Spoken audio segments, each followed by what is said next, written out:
मुझे गले लगा ले, गले लगा ले, गले लगा ले, ए पिता मुझे गले लगा ले। इसके प्रेम में डूबते हुए गले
मेरे लिए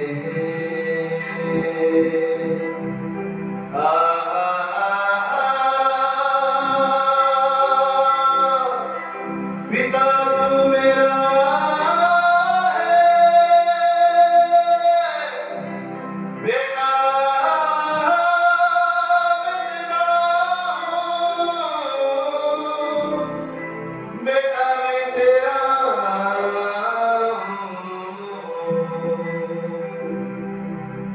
तू है मेरा परमेश्वर पिता,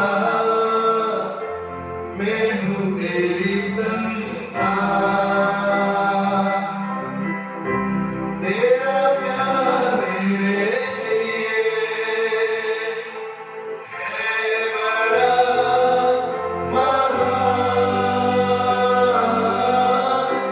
तू है मेरा परमेश्वर पिता,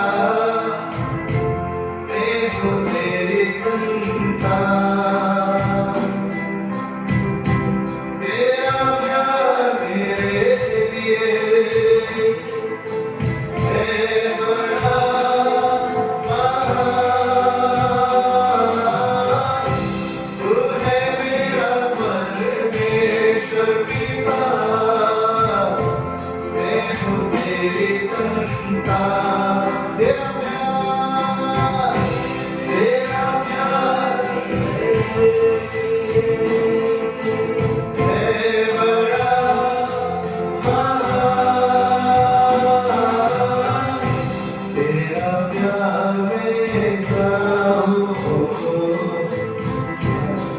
खुशी से बढ़कर तेरे घर में मैं रहूं सदा सर्वदा।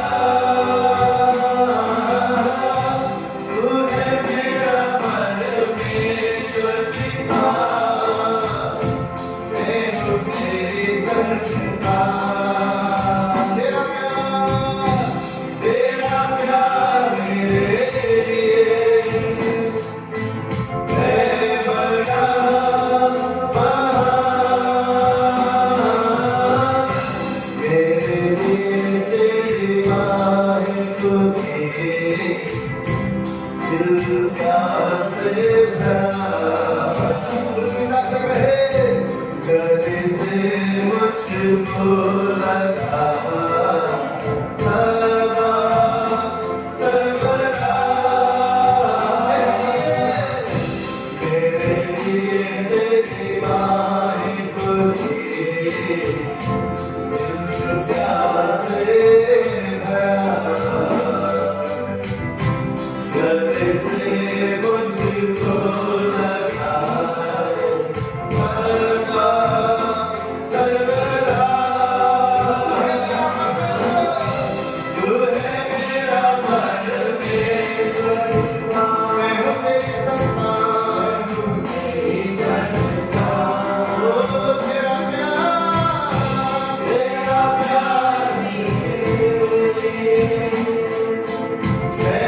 बड़ा महान। सबका तू है मेरा, ओ तू है मेरा परमेश्वर पिता। मैं हूँ तेरी संतान। तेरा प्यार मेरे लिए, तेरा प्यार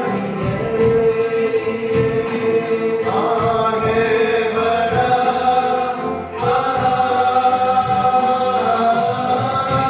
तू है मेरा परमेश्वर पिता। मैं हूँ तेरी संतान। तेरा प्यार नहीं, तेरा प्यार मेरे लिए है बड़ा महान। जो प्यार मुझे उठाता है, जो प्यार मुझे गले से लगाता है, जो प्यार के हमें संभाला है, वो अगाध प्यार जिसके हम योग्य नहीं थे। जब हम पापी थे, वो पिता तूने अपना एकलौता बेटा हमारे लिए दिया। जब हम तेरे विरुद्ध थे, जब हम तेरे खिलाफ थे, तुझसे दूर थे, तूने हमसे प्यार किया। अपना एकलौता पुत्र हमारे लिए दे दिया और हमें अपना संतान बनाया। ओ yes Lord, we give you the glory, God. You are mighty, oh you are awesome, God. ओ पिता तू महान है, अब्बा पिता तू महान है। रब्बे हमारे लिए सबसे बड़ा है। ऐसा प्यार मुझे कोई नहीं, सिर्फ तू, सिर्फ तू, सिर्फ तू करता है। वो हमारा दिल तुझे धन्यवाद देता है। हमारी प्राण तेरी स्तुति करता है। वो धन्यवाद पिता, तेरा धन्यवाद। हमारा जीवन तेरे प्रेम की गवाही है। तूने ही बचाया, तूने ही संभाला है।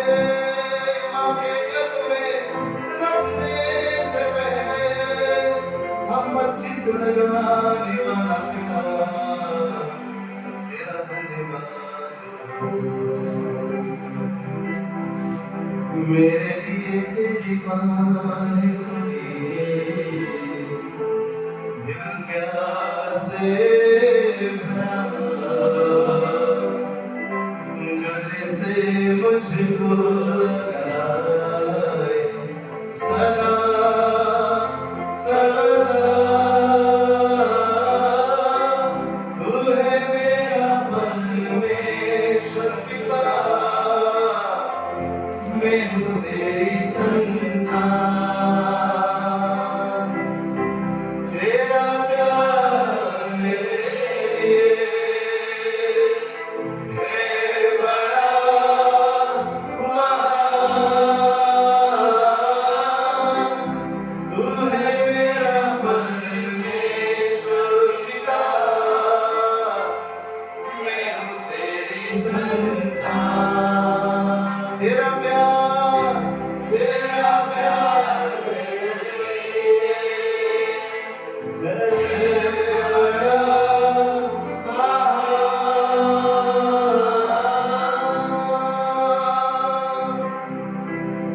परमेश्वर पिता के लिए जोरदार तालियों का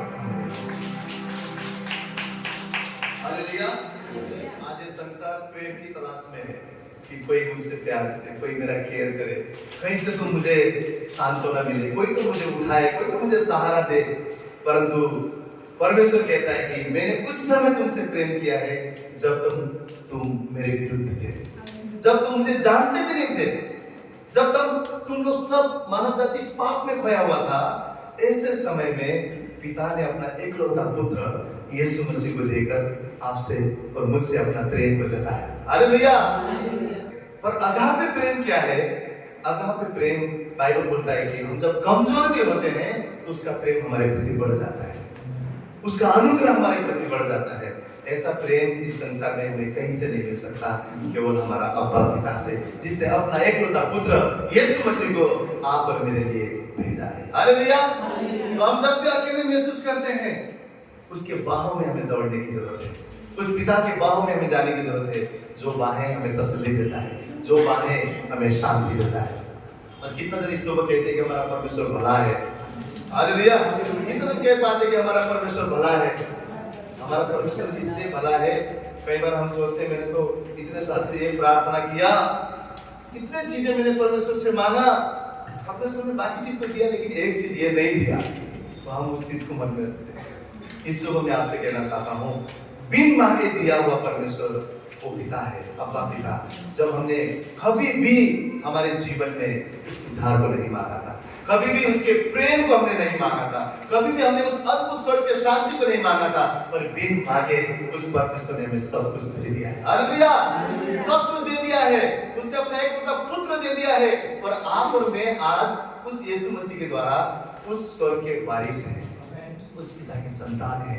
सिर्फ बोलने के लिए नहीं कि प्रभु तू हमारा पिता और हम तेरे संतान हैं, पर आपके पास वो अधिकार है कि वो स्वर्ग का राज्य आपका है, उस अनंत काल का जीवन आपका है, जो भी पिता का है वो आपका और मेरा है। क्यों? क्योंकि उसने हमें वारिस बनाया है। यहोवा मेरा बादशाह,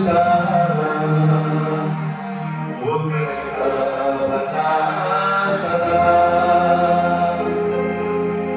यहोवा मेरा बादशाह, वो करेगा भला सदा।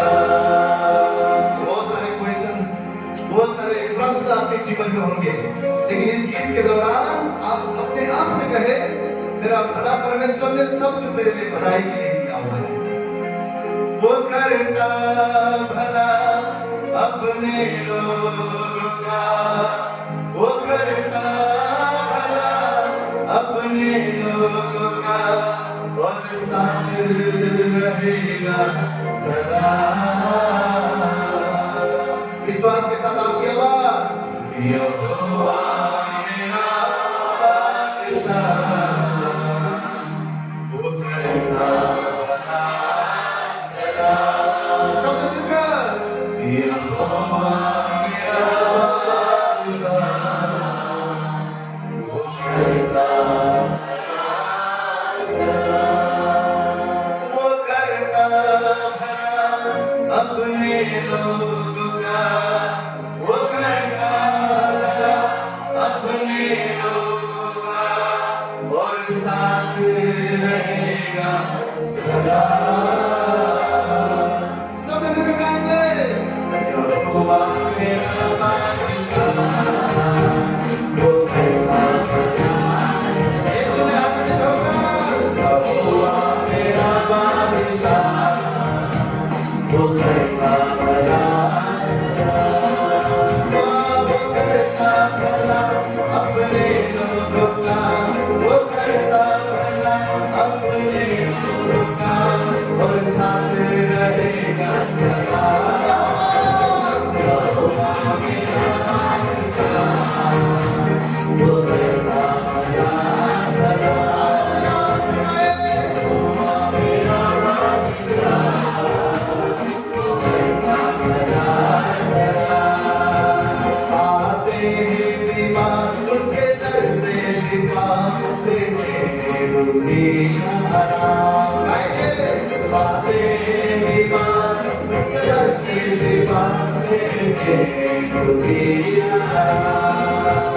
सुन के वो दुआ देता है जवान पत्थरों से उठाए आसान। सुन के वो दुआ देता है जवान पत्थरों से उठाए आसान। उसका प्यार महान वो है मेरा जुबान, उसका प्यार महान वो है मेरा जुबान, उसका प्यार महान वो है मेरा जुबान, उसका प्यार महान वो है मेरा जुबान। रहता है गुलाम सदा यहोवा मेरा बादशाह।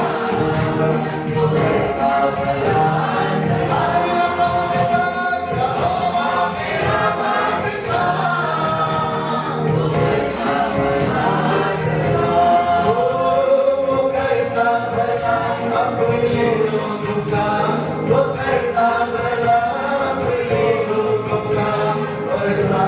रहेगा सदा। यहोवा मेरा बादशाह। वो विश्वास के साथ यहोवा मेरा बादशाह, वो करता भला सदा। करता है तगड़ा कमजोर को, हर को देता आराम। करता है तगड़ा कमजोर को, हर को देता आराम। के नाम ऊंचा उड़ेंगे वो जो रखता यहोवा पे हाथ। के नाम ऊंचा उड़ेंगे वो जो रखता यहोवा पे हाथ।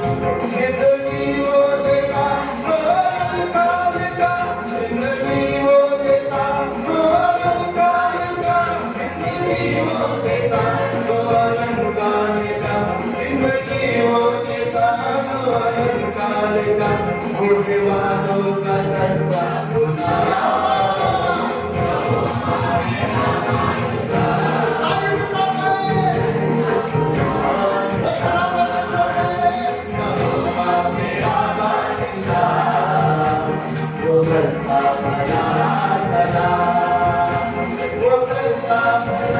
अपने लोगों का और साथ रहेगा सदा। यहोवा मेरा बादशाह, वो करता भला सदा। यहोवा मेरा बादशाह, वो करता भला सदा।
यहोवा मेरा बादशाह, वो करता भला सदा। यहोवा मेरा बादशाह, वो करता भला सदा। वो करता भला सदा, वो करता भला सदा। हालेलुया। यहोवा के लिए जोरदार तालियों का पत्र है। जब सत्य विश्वास करते हैं कि मेरे लिए मेरा परमेश्वर भला ही करता है। आमीन। मेरे लिए मेरा परमेश्वर भला ही करता है, भलाई ही करता है। आमीन। विश्वासी कौन है? अनदेखी चीजों का आशा रखने वाले लोग, अनदेखी चीजों को गारंटी के साथ मेरे जीवन में हो जाएगा बोलने वाले लोग, और वो विश्वासी हैं और वो ये विश्वास करते हैं कि मेरा यहोवा भला है और भलाई ही करने जा रहा है। आने वाले दिनों में हो सकता है अपनी आंखों से अभी हम ऐसी बातें देख रहे हैं जो हमें पसंद नहीं है। प्रभु ये मुझे नहीं चाहिए था, प्रभु ये क्या है, मेरे जीवन में क्या हो रहा है, हम नहीं समझ पाते हैं। लेकिन विश्वासी वो है उसके परे की चीजें, उसकी अनदेखा चीजें के परिणाम की यस लॉर्ड मैं देख नहीं पा रहा हूं, परंतु मेरे जीवन में तो भलाई हो रहा है, क्योंकि तेरा वचन कहता है तू भला परमेश्वर है। तुझसे प्रेम करने वाले लोगों के लिए सारी बातें मिलकर भलाई ही को लेकर आता है। आमीन, आमीन। परमेश्वर हमारा भला है। आप और मेरे जीवन में 2025 में भी हम उसके भलाई को देखने जा रहे हैं। आमीन। और ऐसी बातें देखने जा रहे हैं जो हमारे मनों में ना बसी हुई, आंखों में ना देखी हुई, चित्त में ना बसी हुई बातों को वो यहोवा करने वाला है। और उनके लिए है जो उससे प्रेम करते हैं, उनके लिए है जो उससे विश्वास करते हैं। सच में खुदा तू भला है और तेरी भलाई को मैं हर दिन देखूंगा। आमीन। और वो बाइबल कहता है कि वो परमेश्वर ने अपना एकलौता पुत्र नहीं रखा तो बाकी चीज हमें क्यों ना देगा। हम जब उससे मांगते हैं वो पिता क्या कहता है पता है, मुझसे मांग, मेरी आत्मा में तुझे क्यों ना दूंगा, मेरा सामर्थ में तुझे क्यों ना दूंगा, है ना। और हर पिता इस संसार में भी क्या चाहता है, मुझसे बढ़कर मेरा बच्चा करे, क्योंकि हमारे बच्चे के लिए हमारे दिल में प्यार है।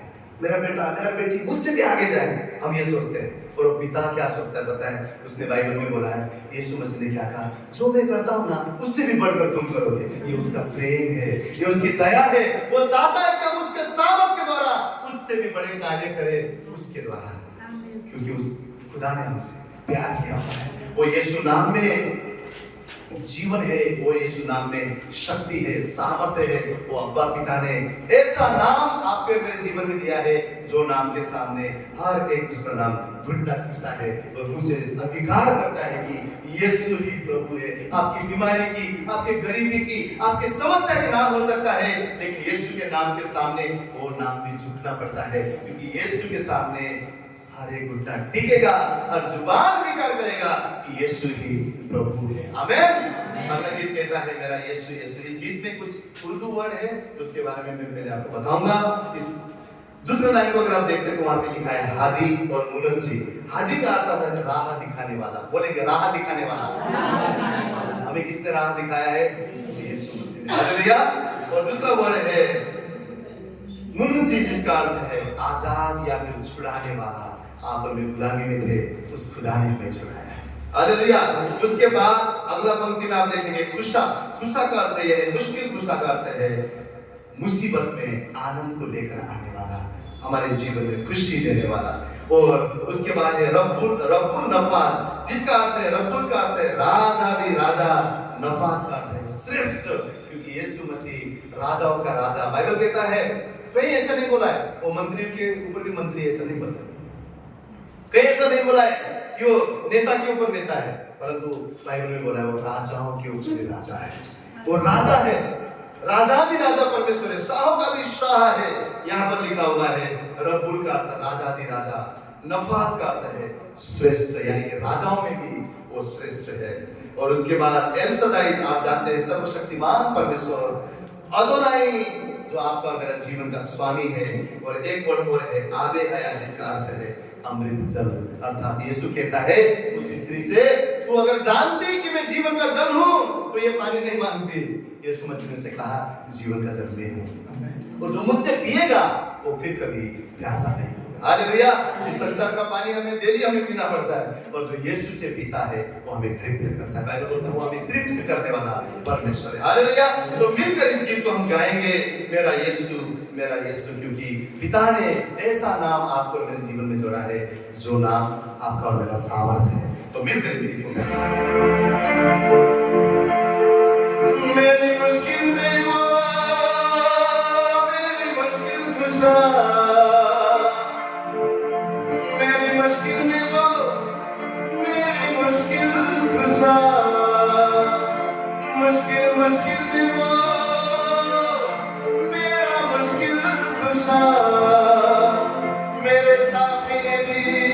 मेरे दिल को शिफा, मेरे शाफी ने दी मेरे दिल को शिफा,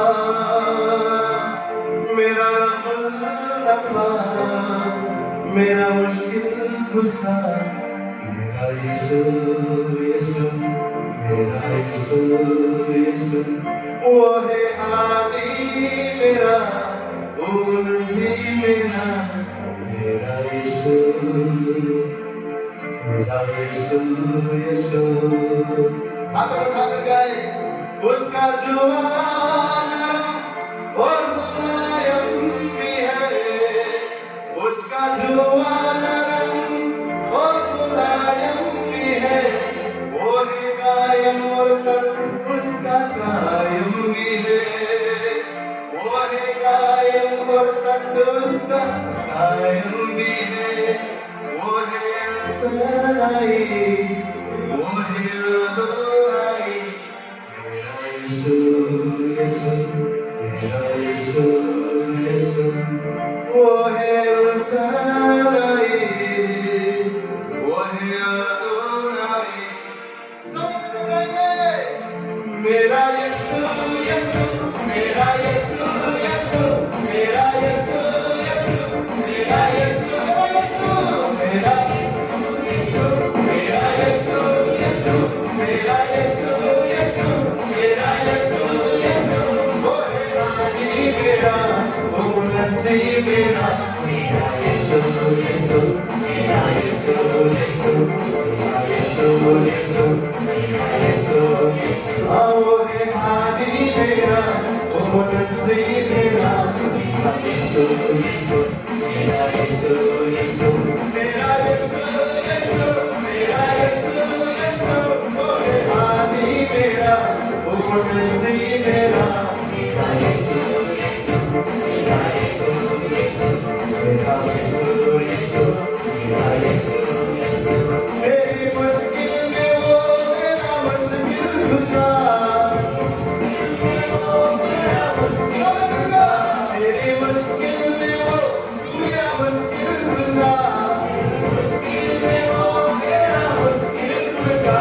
सवेरे में तू मजबूर कर,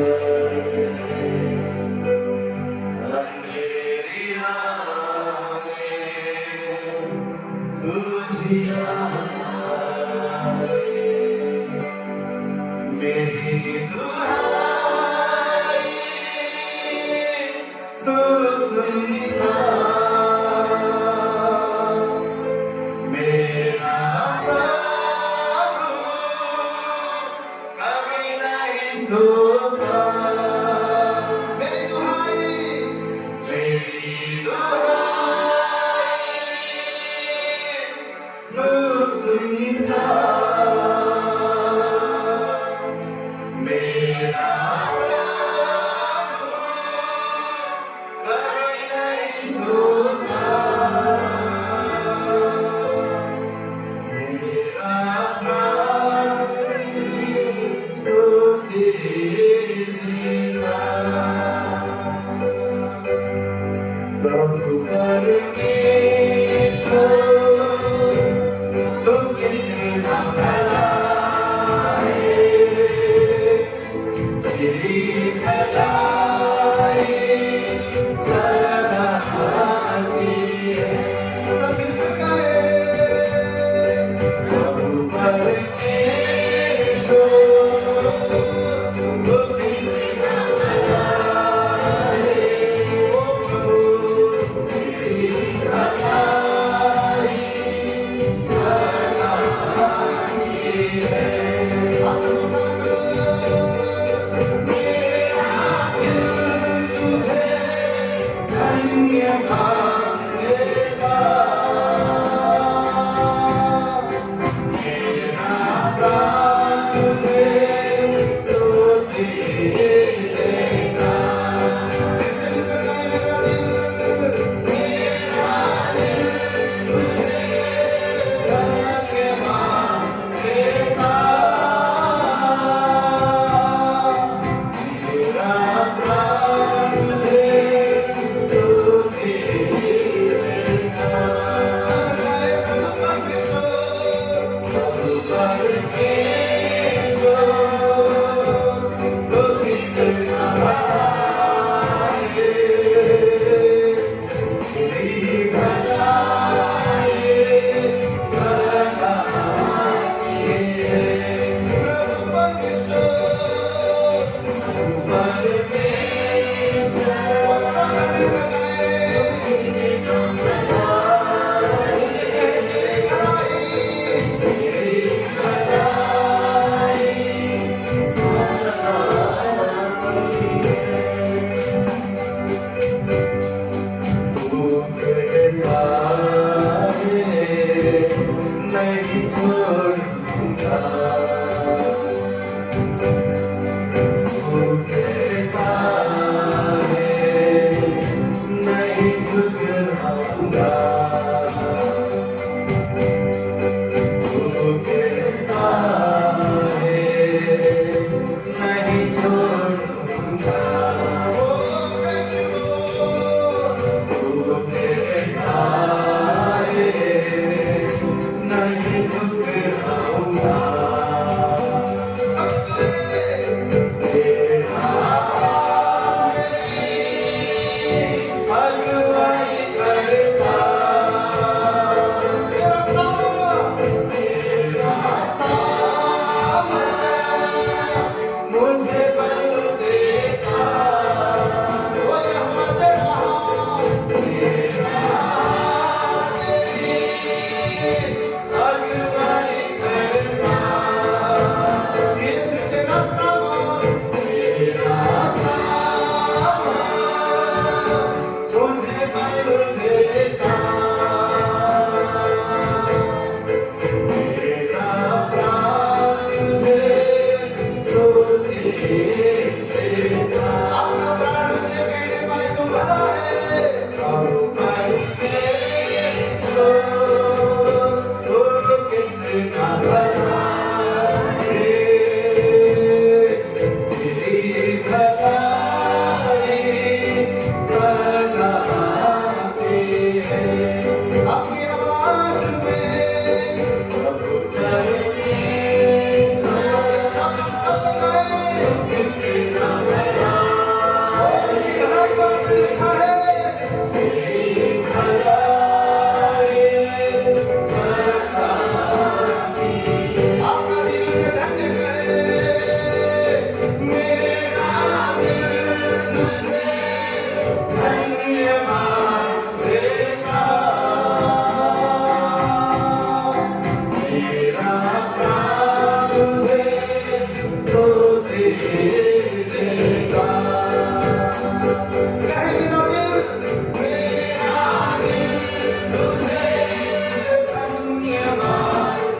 आपकी आवाज में कोई भी खामोश ना रहे। सब जन उसकी उपस्थिति में कहे, मैं अकेला नहीं हूँ, मेरा पिता मेरे साथ है, मेरा खुदा मेरे साथ है। उसके द्वारा मैं जीवन से भी बढ़कर हूँ। उसकी भलाई, उसकी करुणा जीवन भर में देखूंगा। मेरे जीवन में सारी बातें भलाई भलाई भलाई भलाई और सिर्फ भलाई के लिए होगी। मैं घोष करता हूँ, मैं मेरे जीवन के लिए भविष्यवाणी करता हूँ, मेरे जीवन के लिए मैं कहता हूँ कि यहोवा भला है। उसकी भलाई और सच्चाई, उसकी धार्मिकता को मैं देखूंगा। सब जन कोई खामोश ना रहे, अपने खुदा से कहे तू कभी ना छोड़ेगा। तू कहता है नहीं छोड़ूंगा, तू कहता है नहीं ठुकराऊंगा, तू कहता है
पापों के बंधन टूटे हैं, टूटे सारे बंधन आज आके हुआ हो। मेरे आजा तेरे नाम से वो सारे गरीबियों की मारी, टूटे सारे बंधन आज आके हुआ हो। मेरे आजा तेरे नाम से वो सारी अशांति टूट गई, टूटे सारे बंधन आज आके हुआ हो। मेरे आजा तेरे नाम से खुशियों से आया हुआ शराब टूटा है, बंधन आज आके हुआ हो। मेरे आजा तेरे नाम से सब में सब मेरे आजा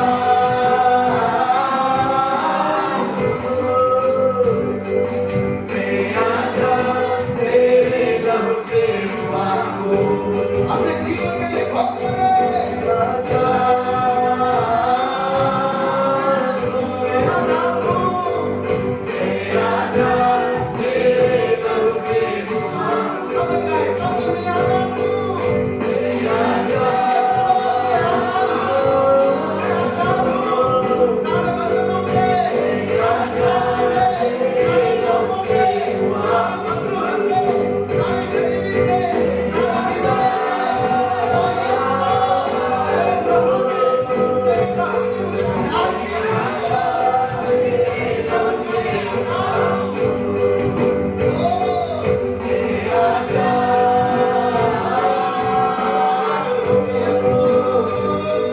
मेरे आजा तेरे प्रभु से हुआ हो। मेरे आजा तेरे लहू से हुआ हो। टूटे सारे बंधन आजाद में हुआ हो। मेरा आजा तेरे लहू से हुआ हो। हाँ, टूटे सारे बंधन आजाद में हुआ हो। मेरा आजा तेरे लहू से हुआ हो। मेरा आजा तेरे लहू से हुआ हो। ओ मेरा आजा तेरे लहू से हुआ हो। उस क्रूस की चंगाई में सुबह हम हमारे जीवन में घोषित करते हैं। उस क्रूस की आजादी को हमारे जीवन में हम घोषित करते हैं। उस क्रूस की रिहाई को हमारे जीवन में हम घोषित करते हैं। उस क्रूस के द्वारा मिला हुआ आजादी को आज हमारे जीवन में हम घोषित करते हैं। शैतान ने अगर कोई भी बंधन है, कोई भी बंधु है, कोई भी पाप के जाल को अगर हमारे जीवन में लाया है, यीशु की उपस्थिति में उसे हम तोड़ देते हैं।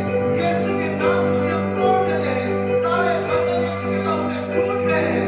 वो हम अपने आप को रिलीज करते हैं, आजाद करते हैं और कहते हैं यीशु के नाम के द्वारा मैं आजाद हूँ। मेरा घर आजाद है, मेरे बच्चे आजाद हैं, मेरा जीवन आजाद है, मेरा कलीसिया आजाद है, मेरा हृदय आजाद है। सारे बंधन टूट चुके हैं। वो शैतान टूट चुका है। वो कलीसिया है, वो शराब टूट चुका है। यीशु के नाम से वो राकारी या नाम यीशु मैं आजाद हूँ, मैं आजाद हूँ, मैं आजाद हूँ, मैं आजाद हूँ। यीशु के नाम से वो हम आजाद हैं, हम आजाद हैं, हम आजाद हैं। कोई बंधन हमारे लिए नहीं है, कोई श्राप हमारे लिए नहीं है, कोई बीमारी हमारे लिए नहीं है, कोई गरीबी हमारे लिए नहीं है, कोई पत्रों हमारे लिए नहीं है।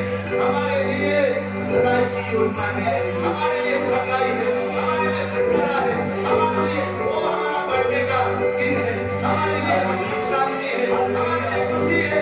वो तालियों के साथ उसे धन्यवाद करें, धन्यवाद करें उसकी आजादी के लिए, धन्यवाद करें उसकी शांति के लिए, धन्यवाद करें उसके आरोग्य के लिए, धन्यवाद करें आने वाले अपने शिक्ष के लिए, धन्यवाद करें आत्मा के संतुलन के लिए, धन्यवाद करें उसके सामर्थ के लिए जो आ रहा है, उसके सामर्थ और ज्यादा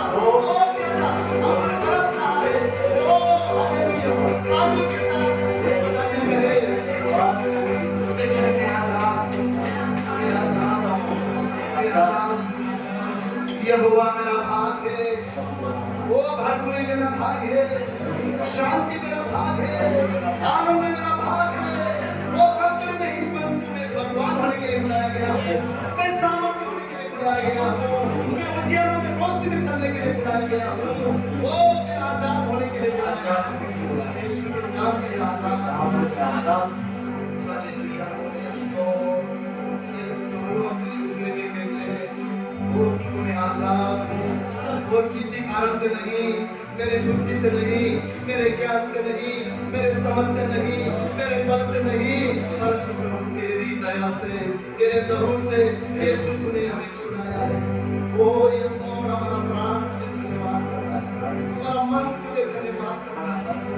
वाकई तेरा वचन कहता है जिसे पुत्र ने आजाद किया वो आजाद है, और यीशु के नाम से हम आजाद हैं। यस लॉर्ड, अब हम तेरे भरपूरी को देखेंगे, अब तेरे मसाह को देखेंगे, अब तेरे सामर्थ को हम देखेंगे, अब तेरे अभिषेक को हम देखेंगे।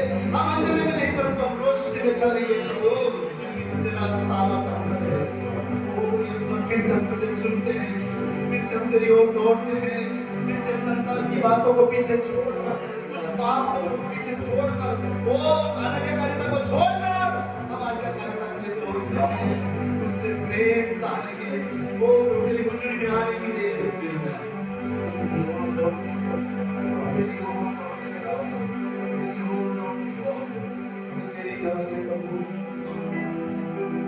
तेरे बिना हम कुछ नहीं, हमें तेरी जरूरत है राजा। तेरी बाहों में हमें तसल्ली है, तेरी हुजूरी में हमें आनंद है, तेरी हुजूरी में हम समझते हैं परमेश्वर, हमें तेरी जरूरत है। धन्यवाद करते सुंदर समय के लिए, मिलकर तेरी भक्ति करना। तो सच में प्रभु तू इतना बड़ा है, हमारे शब्द कम पढ़ते हैं, हमारे गीत, हमारी आवाज कम पढ़ते हैं प्रभु। तू इतना बड़ा है, तू इतना ईमानदार है, तू इतना वफादार है परमेश्वर। हमारे कमजोरियों के बाद भी हमें प्यार करने वाला पिता, हमारे कमी घटियों के बाद भी हमें गले लगाने वाला यीशु। हम योग्य नहीं थे, तूने हमें योग्य बनाया, और यहाँ तरफ से बढ़कर तू है, हमारा पहला प्यार तू है। तुझे सारा आदर, महिमा और सम्मान देते हैं, क्योंकि तू अकेला योग्य है प्रभु। हम घटते हैं, तुझे ऊंचा उठाते हैं। धन्यवाद करता है, धन्यवाद करता है, हमारा प्राण तुझे धन्यवाद करता है, हमारा मन तुझे धन्यवाद करता है। जो भी कुछ हमें हो तुझे आज धन्यवाद करता है प्रभु, क्योंकि हम जानते हैं सांस से भी तूने दिया है प्रभु। किस बात पर घमंड करे खुदा, इस सांस से भी तेरा है परमेश्वर। जो आज हमारे पास हो तुझे धन्य कहता है, क्योंकि तू हमारा वजूद है, तू हमारा सामर्थ्य है, तू हमारा आशा का लंगर, तू ही हमारा भरोसा है। वो सारा सम्मान तुझे हो, सारी महिमा तुझे। धन्यवाद कर इस प्रार्थना के लिए, हमारा जीवित उद्धार करना प्रभु यीशु मसीह के पवित्र नाम से मांगता है जल्दी। एक जोरदार ताली प्रार्थना से परमेश्वर के लिए।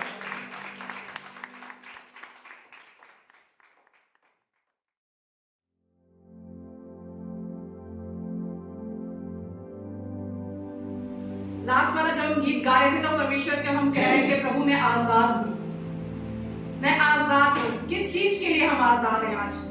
पता है बहुत सी बातें हैं हमारे जीवन में, हम गुलामी से आजाद हैं, पाप से आजाद हैं, बहुत सी चीजों से हम आजाद हैं, लेकिन एक आजादी परमेश्वर ने हमें और दी है, और वो है स्वेच्छा, हमारे निर्णय लेने की आजादी। मतलब परमेश्वर कभी अपना निर्णय हम पे थोपता नहीं है, परमेश्वर हमें धक्का नहीं मारता कि तुझे यही करना है, पर परमेश्वर अपने निर्णय हमारे सामने रखता है, चुनाव रखता है, और वो कहता है तू आजाद है, तू आजाद है, तू चुन ले किसे चुनेगा। आज का जो मेरा विषय है वो यही है।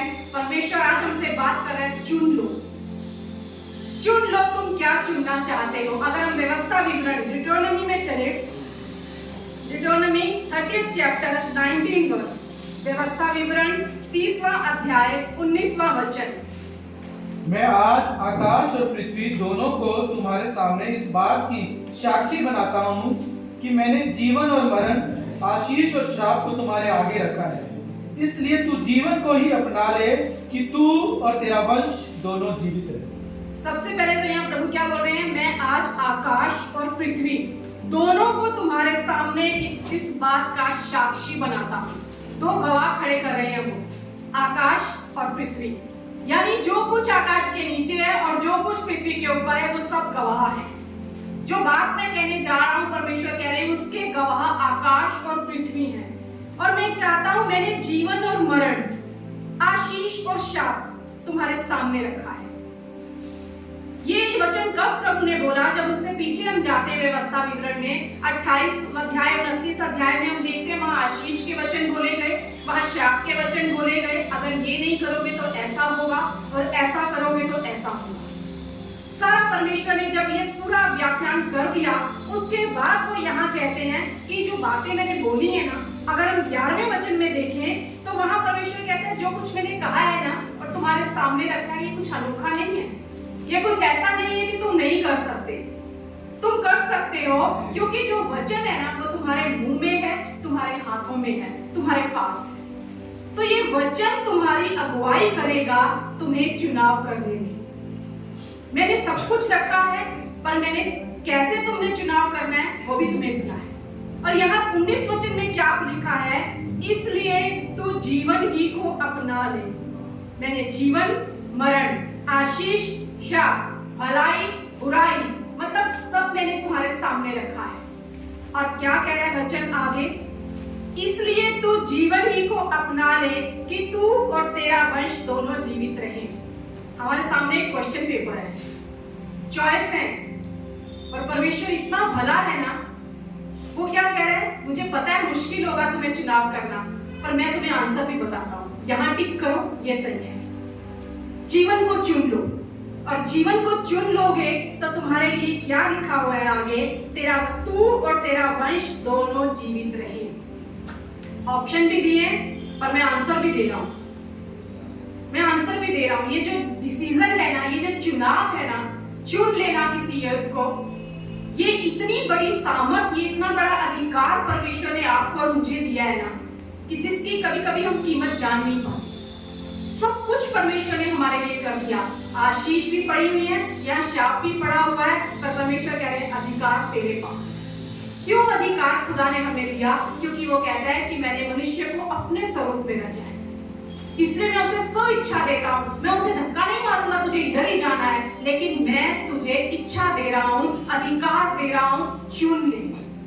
और प्रभु ये भी कह रहा है, पर मैं चाहता हूँ तू जीवन को चुन ले। जब सब हमें पता है, फिर भी कई बार हमारे डिसीजन गलत क्यों हो जाते हैं, हमारा चुनाव गलत क्यों हो जाता है? क्यों ये चुनाव हम ऐसा चुन लेते हैं जो हमारे जीवन में जीवन नहीं लेकर आता, आशीष नहीं लेकर आता, बरकत नहीं लेकर आता, लेकिन हम दूसरे राह पर चले जाते हैं। हमारा चुनाव परमेश्वर को कई बार लिमिट में लेकर आ जाता है, कंट्रोल कर देता है परमेश्वर को, क्योंकि एक ही काम है जो परमेश्वर नहीं करते, जबरदस्ती नहीं करता खुदा, कभी जबरदस्ती नहीं करता। वो कहता है मैंने चॉइस तुम्हारे लिए छोड़ी है, चुनाव तुम्हें करना है। आज हम परमेश्वर के वचन से सीखेंगे, और परमेश्वर हमें यही सिखाना चाहता है कि क्यों जब मैंने सब कुछ बताया है, सही आंसर भी दिया है, फिर भी हमारे चुनाव गलत क्यों हो जाते हैं, फिर भी हम सही निर्णय क्यों नहीं ले पाते। उसमें सबसे पहला अगर हम देखें तो हमारा चुनाव सही ना कर पाने में जो आती है इमोशंस, भावनाएं हमारी। कौन सी भावनाएं? सबसे बड़ा अगर हम कहें डर। हमें डर बहुत ज्यादा लगता है, हमें लोगों का डर लगता है, हमें बदनामी का डर लगता है, हमें भविष्य का डर लगता है। हम डर जाते हैं अगर ऐसा किया और अगर ऐसा हुआ तो। जब पवित्र शास्त्र में लिखा है जब मरियम गर्भवती हुई पवित्र आत्मा की ओर से, तो यूसुफ क्या किया? यूसुफ ने बदनामी के डर से चुपके से उसको छोड़ देना चाहा। अगर इसको घर ले आए तो बदनामी होगी, तो वहां क्या लिखा है? चुपके से। और दूत ने स्वप्न में आकर उससे कहा, उसे अपने घर लाने से मत डर, इस बदनामी के डर से मत डर, पर जो ये आ रहा है ना बच्चा, ये पवित्र आत्मा की ओर से है। कभी कभी हमारे जीवन में सबसे बड़ा जो ये बदनामी का डर होता है ना, लोग क्या कहेंगे, सबको पता लग गया तो क्या होगा, हम कैसे फेस करेंगे, कितनी हमारी बेइज्जती हो जाएगी। हम उस निर्णय को चुन लेते हैं जो हमारे लिए गलत होता है। जो हमारे लिए गलत होता है। बहुत सी चीजें हैं, कभी कभी हम शक में आ जाते हैं, डाउट हमारे अंदर आने लगता है, ये होगा या नहीं होगा, डरने लगते हैं हम। क्यों हम ऐसा डिसीजन ले जो हमारे जीवन के ऊपर हावी हो रहा है? क्यों हम अपने जीवन में वो डिसीजन चुन लेते हैं, वो चुनाव कर लेते हैं जहां हमें कई बार पता होता है वो रास्ते हमारे लिए सही नहीं है। अगर हम याकूब की पत्री में देखते हैं, जेम्स 1:6, याकूब 1:6 में लिखा है, संदेह करने वाला मनुष्य समुद्र की लहर के समान है जो हवा से बहती और उछलती है। डबल माइंडेड होता है ना, करें या ना करें, होगा कि नहीं होगा, पता नहीं ये सही है या ये गलत है। हम डबल माइंडेड हो जाते हैं, हम संदेह करने लगते हैं, हमारे अंदर डाउट आने लगते हैं। अगर एक सबसे बड़ा क्वेश्चन हम देखें, हमारे डिसीजन लेने के पीछे कौन सा क्वेश्चन सबसे बड़ा है, तो हम किस पर भरोसा रखते हैं, ये जो है ना मेन पॉइंट है। अगर हमारा भरोसा परमेश्वर पर है तो हमारे निर्णय हमेशा सही होंगे। फिर हमें पता है जो निर्णय हम ले रहे हैं ना प्रभु, गलत हो या सही हो हम नहीं जानते, पर तू अगुवाई कर रहा है। आज सही चीजें नहीं लग रही, लेकिन तू कल इन्हें सही करेगा। लूत ने कैसे निर्णय लिया देखकर, सबसे बड़ा हम सबका निर्णय लेने का एक सबसे बड़ा जो है ना, हम देखते हैं जो अच्छा दिख रहा है ये सही है, उससे आगे क्या है हमें वो नहीं दिख रहा। आगे का हमें दोनों जगह नहीं दिखाई देता, ना अच्छाई में ना बुराई में, लेकिन जो हमें आज अच्छा दिखता है ना हम उसे चुन लेते हैं। लूत ने क्या किया, हरी चराई को चुन लिया, पर क्या वो निर्णय सही था? नहीं। अब्राहम के पास क्या था, कुछ भी नहीं, पर लेकिन जो निर्णय उसको दिया गया उसने कहा ठीक है तू जा, पर जहां कुछ नहीं था वहां परमेश्वर ने सब कुछ दिया, और जहां सब कुछ था वहां सब कुछ खत्म हो गया। आज परमेश्वर चाहता है हम देख कर निर्णय ना लें, हम बदनामी के डर से निर्णय ना लें, हम डर के मारे निर्णय ना लें, या हम किसी डाउट में आकर क्या होगा क्या नहीं होगा। परमेश्वर कहता है जब तुम कुछ भी लो, निर्णय लो, कोई डिसीजन लो, तो तुम्हारे अंदर कोई कंफ्यूजन ना हो, कोई कोलाहल ना हो, कोई डर ना हो, कोई स्ट्रेस ना हो, क्योंकि हमारा खुदा इन सारी चीजों का खुदा नहीं है। वो कहता है मैं शांति का परमेश्वर हूँ, मैं शांति का परमेश्वर हूँ, और जिसका मन मुझ में धीरज धरे रहता है उसको मैं शांति देता हूँ। अगर हम यशायाह की पुस्तक निकालें, उसका 26वां अध्याय, आयजाया 26:3, वहां लिखा है जिसका मन तुझ में धीरज धरे हुए है उसकी तू पूर्ण शांति के साथ रक्षा करता है, क्योंकि वह तुझ पर भरोसा रखता है। हमारा निर्णय हमारे भरोसे पर आधारित हो। जहां हमारा भरोसा होगा, जब हम भरोसा परमेश्वर पर रखेंगे, तो हमारे अंदर वो धीरज रहेगा कि हाँ प्रभु, मैं किसी डर से नहीं डर रहा, मैं किसी डाउट में नहीं जा रहा, मुझे पता है मेरे मन में शांति दिए हुए तू चल रहा है। हमारा भरोसा हमारे परमेश्वर पर क्या लाता है, हमारे अंदर याव लाता है, हमारे अंदर याव लेकर आता है। और परमेश्वर कहता है डर कर नहीं, डर कर नहीं, ना बदनामी से, ना लोगों से, ना भविष्य से, किसी डर से नहीं, लेकिन मुझ पर भरोसा रखो तो तुम हियाव पाओगे। जब तुम डिसीजन करो, कुछ चुनाव करो, तो हियाव के साथ चुनाव करो, क्योंकि तुम्हारा भरोसा मुझ पर होना चाहिए। आज खुदा चाहता है हम अपना भरोसा उस परमेश्वर पर रखें, हमारे अंदर एक कॉन्फिडेंस हो, अपने आप पर नहीं मैं सब कर लूंगा, वो कॉन्फिडेंस नहीं। परमेश्वर चाहता है मेरा परमेश्वर सब कुछ कर सकता है, जिस पर मैं भरोसा रखा हूं। अगर आपका भरोसा परमेश्वर पर है, आपके अंदर धीरज होगा, आप इधर उधर डामाडोल नहीं होंगे, आप इस समुद्र की लहर के समान नहीं होंगे जो हवा में बहती और उछलती है। परमेश्वर कह रहा है अगर डाउट होगा तो तुम कभी स्टेबल हो ही नहीं सकते, हमेशा उछलते रहोगे। लहरें हमने सबने देखी हैं, आती हैं फिर जाती हैं, आती हैं फिर जाती हैं, पर परमेश्वर कहता है जिसने अपना भरोसा उस परमेश्वर पर रखा है वो कैसा है, वो चट्टान के समान खड़ा रहेगा, अधिक खड़ा रहेगा। यहाँ वचन क्या है, जिसका मन तुझ में धीरज धरे हुए है उसकी तो पूर्ण शांति के साथ रक्षा करता है। चुनाव करते समय हमें कोई डर नहीं सताएगा, हम शांति में वो निर्णय लेंगे, प्रभु तू मेरे साथ है, मेरा भरोसा तुझ पर है। बहुत सी चीजें होती हैं जो हमारे चुनाव को ना हिला देती हैं, हमारे सही निर्णयों को सही नहीं रहने देती। हमें लगता है हम सही चुनाव कर रहे हैं, फिर क्यों गलत हो गया, अरे मुझे तो उस टाइम सब अच्छा लग रहा था, जो मैंने डिसीजन लिया सोच समझ के लिया था, आज हम सब यहाँ बैठे हैं ना कहीं हमारा कोई ना कोई एक निर्णय है। सबसे बड़ा हमारा निर्णय जब हमने यीशु मसीह के पीछे चलने का निर्णय लिया, हमारी लाइफ का सबसे सही डिसीजन, हम सब ने एक सही निर्णय लिया। लेकिन अब परमेश्वर कहता है जब तुम उस मार्ग पर आ गए हो ना, अब मेरी सुनकर चलो, अब मुझ में ही आओ पाओ तुम, अब मुझ में धीरज धरो तुम, अब मुझ पर भरोसा रखो तुम, तब तुम्हारे अंदर से ये सारे डर निकल जाएंगे। यूसुफ ने क्या किया? बदनामी का डर उसे सता रहा था, लेकिन दूत की आवाज को सुनकर उसने अपना निर्णय बदल लिया। परमेश्वर चाहता है मुझ पर भरोसा रखो। दूसरी चीज, हमारे निर्णय जो है कई बार क्यों गलत हो जाते हैं। कभी कभी हम जो निर्णय लेते हैं ना, इतनी उतावली में लेते हैं, जल्दबाजी में, हमें लगता है बस सही है, चलो ठीक है ना, हम कुछ सोच विचार करते हैं। पहले में अगर हम देखें तो हम विचार करते हैं ना, लोगों का विचार करते हैं, लोग क्या कहेंगे, बदनामी क्या हो गई तो क्या होगा, भविष्य में क्या होगा, अगर ये सही नहीं हुआ तो सब कुछ बिगड़ जाएगा। पर दूसरा जो है पॉइंट वो है उतावली में लिया गया निर्णय। उतावली हम कब करते हैं? जब हमको बहुत ज्यादा कभी कभी गुस्सा आता है। अक्सर आप देखना जब आप गुस्से में होते हैं ना, आप झट एक रिएक्शन देते हैं, लेकिन उस रिएक्शन का क्या बाद में जाके असर पड़ता है वो हमें नहीं पता चलता।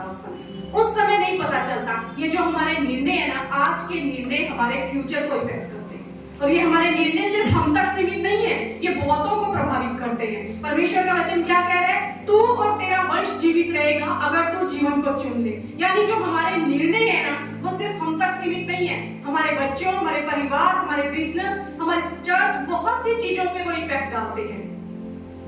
एक निर्णय हमारा बहुत सी चीजों के ऊपर असर डालता है। उतावली में लिया गया निर्णय, और जब हम उतावली में निर्णय लेते हैं तो जाहिर सी बात है हम गुस्से में निर्णय लेते हैं। और परमेश्वर का वचन अगर हम पढ़ते हैं, सबोपदेशक उसका 7वां अध्याय 9वां वचन, सबोपदेशक एक्लेसियस शायद इंग्लिश में है, अपने मन में उतावली से क्रोधित ना हो। वचन कह रहा है अपने मन में उतावली से क्रोधित ना हो, क्योंकि क्रोध मूर्खों ही के हृदय में रहता है। क्रोध कहाँ रहता है? मूर्खों के हृदय में रहता है। यानी एक उतावली में निर्णय लिया गया, पहले तो वो हमें क्या दिखाता है? हमारे अंदर गुस्सा है। फिर हमें क्या दर्शाता है? हम मूर्ख हैं। हमने इतनी उतावली में निर्णय लिया, हम मूर्ख हैं। कई बार आपने सुना होगा, कुछ लोग कहते भी हैं, क्या मूर्खों की तरह आपने चुनाव कर लिया? कहते हैं ना कभी कभी गलत दिया, हमारा अगर चुनाव हो जाए तो कहते हैं क्या मूर्खों वाला आपने निर्णय लिया है। ये सही समझदारी के साथ लेना था, बुद्धिमानी का निर्णय करना था। यहाँ वचन क्या कह रहा है? क्रोध कहाँ रहता है? मूर्खों के हृदय में। और अगर हम एक वचन निकालें, प्रोवर्ब 14, आप सुन सकते हैं, नीति वचन 14:17, प्रोवर्ब 14:17, जो झट क्रोध करे वह मूर्खता का काम भी करेगा। यानी क्रोध मूर्ख के अंदर रहता है, और जो झट से क्रोध करेगा तो वो मूर्खता का ही काम करेगा। 2 तिमोथियस 2:20, दूसरा तिमोथियस 2:20वां वचन, हम सब निकालेंगे तिमोथियस की पुस्तक। यहाँ हम देखेंगे कि जब वो गुस्से में हम जो करते हैं ना, उसके परिणाम कहाँ तक जाते हैं। वो एक निर्णय जो हम उतावली में लेते हैं, उसका क्या परिणाम होता है। पहले तो हमने देखा, जो उतावली में निर्णय लेते हैं तो हम गुस्से के कारण लेते हैं, और वो गुस्सा कहाँ होता है? मूर्खों के मन में रहता है। अब यहाँ वचन क्या कह रहा है? 20वें वचन में लिखा है, बड़े घर में न केवल सोने चांदी के पर काठ और मिट्टी के बर्तन भी होते हैं, कोई कोई आदर और कोई कोई अनादर के लिए। यदि कोई अपने आप को इनसे शुद्ध करेगा, कुछ चीजें हैं आगे लिखी हुई, किनसे हम शुद्ध करें अपने आप को, तो वह स्वामी के काम आएगा और हर भले काम के लिए तैयार होगा। जवानी की अभिलाषाओं से भाग, और जो शुद्ध मन से प्रभु का नाम लेते हैं उनके साथ धर्म और विश्वास और प्रेम और मेल मिलाप का पीछा कर। और 23वां वचन कहता है, पर मूर्खता और अविद्या के विवादों से अलग रहे, क्योंकि तू जानता है कि इनसे झगड़े ही उत्पन्न होते हैं। उतावली में लिया गया निर्णय क्रोध को दर्शाता है। क्रोध हमें मूर्ख बताता है, और मूर्खता से क्या होता है? झगड़े उत्पन्न होते हैं। और परमेश्वर कह रहा है, ये जो चीजें है ना, ये तुम्हें अनादर का बर्तन बना देगी। ये चीजें अनादर का बर्तन बनाती हैं। परमेश्वर के घर में सोने, चांदी, मिट्टी और काठ के सारे बर्तन हैं, कोई कोई आदर का, कोई अनादर का। अगर आप चाहते हैं आदर का बर्तन बनना, तो यहाँ वचन कह रहा है यदि कोई अपने आप को इनसे शुद्ध करेगा, चुनाव आपका है, अगर अपने आप को कोई इनसे शुद्ध करेगा तो परमेश्वर कह रहा है फिर वो आदर का बर्तन बन जाएगा और अपने स्वामी के काम आएगा। उतावली में लिया गया निर्णय हमें कहां लेकर जा रहा है? उतावली में लिया गया निर्णय क्रोध को लाभ दिखाता है, फिर हमें मूर्खता में बताता है कि हम मूर्ख हैं, फिर उसके बाद झगड़े उत्पन्न होते हैं, झगड़े दर्शाते हैं हम अनादर का पात्र हैं। और नीति वचन में ही लिखा हुआ है जो झगड़े का आरंभ है ना, बांध में एक छेद के समान है। जो बड़े बांध होते हैं ना, उसमें एक छेद के समान है। अगर एक छेद किसी बांध में हो जाए क्या होगा? वहां से लीकेज रहेगी और उसके बाद धीरे धीरे सब कुछ बहता चला जाएगा। ये एक लीकेज के समान है झगड़ा, ये लीकेज के समान है। उतावली में लिया गया निर्णय, कलीसियाएं बर्बाद हो जाती हैं, परिवार बर्बाद हो जाते हैं, घर टूट जाते हैं, पति पत्नी के रिश्ते टूट जाते हैं उतावली में लिए गए निर्णयों के द्वारा। उसने मुझे ऐसा कहा इसलिए मैंने ऐसा किया, कहने वाले ने उतावली दिखाई। इसीलिए आज बहुत से परिवारों में, बहुत सी कलीसियाओं में बहुत से ऐसी बातें हैं, बहुत से ऐसे परमेश्वर कहते हैं कि उस बड़े घर में, बाहर नहीं, बड़े घर में, परमेश्वर के घर में ही मिट्टी के बर्तन भी हैं, आदर के बर्तन भी हैं, अनादर के बर्तन भी हैं। परमेश्वर कहता है चुनाव करो, उतावली में मत करो, क्योंकि उतावली तुम्हारे अंदर से सारी बातों को बाहर दिखा देगी। उतावलापन तुम्हारा दिखा देगा तुम क्रोध से भरे हो, तुम मूर्ख हो, तुम झगड़े लगाने वाले हो, तुम अनादर का पात्र हो। और खुदा कह रहा है जो इनसे भागेगा, जो इससे भागेगा, अपने आप को शुद्ध करेगा, वो अपने स्वामी के काम आएगा, वो आदर का बर्तन बनेगा। हमारे निर्णय हमारे आज को नहीं, हमारे आने वाले कल को और बहुतों के आने वाले कल को प्रभावित करते हैं। खुदा कहता है मेरी सुन ले, मैं आंसर बता रहा हूं, यहाँ टिक कर तू और तेरा वंश दोनों जीवित रहेंगे। मैं चाहता हूं यहाँ टिक करो, मैं चाहता हूं तुम आदर का बर्तन बनो, मैं चाहता हूं तुम स्वामी के काम आओ, पर अपने अंदर से ये उतावलापन निकाल दो। बाहर तो हमें सिर्फ इतना सा दिखता है ना, उतावली में बोल दिया, लेकिन उस उतावली का परिणाम कहां तक जा रहा है हमें इसे समझने की जरूरत है। वो ना सिर्फ हमें बहुत से स्थानों को खराब कर रहा है, बहुत से लोगों के जीवन को खराब कर रहा है, बहुत से परिवारों को बिगाड़ रहा है, कलीसियाओं को बिगाड़ रहा है। खुदा कहता है तुम्हारा निर्णय मेरे पीछे चलकर होना चाहिए, जो मैं आंसर दे रहा हूं उस पर टिक कर। तीसरी चीज जो होती है ना हमारा चुनाव करने की, कभी कभी इतने हम शोर में होते हैं ना, इतनी आवाजें होती हैं, हम सही आवाज को पहचान नहीं पाते। दो चीजें होती हैं सही आवाज को ना पहचान पाने की, जब हम बहुत ज्यादा ट्रैफिक के बीच में हो, चारों तरफ से हॉर्न बज रहे हो, या फिर हम बहुत ज्यादा दूर हो। ये दो चीजें हैं, या हम ट्रैफिक के बीच में हैं तब हमें कुछ सुनाई नहीं देता। अगर आप कभी कभी फोन करो किसी को और वो ट्रैफिक में हो तो बोलते हैं अभी मैं ट्रैफिक में हूं ब्रदर, कुछ सुनाई नहीं दे रहा।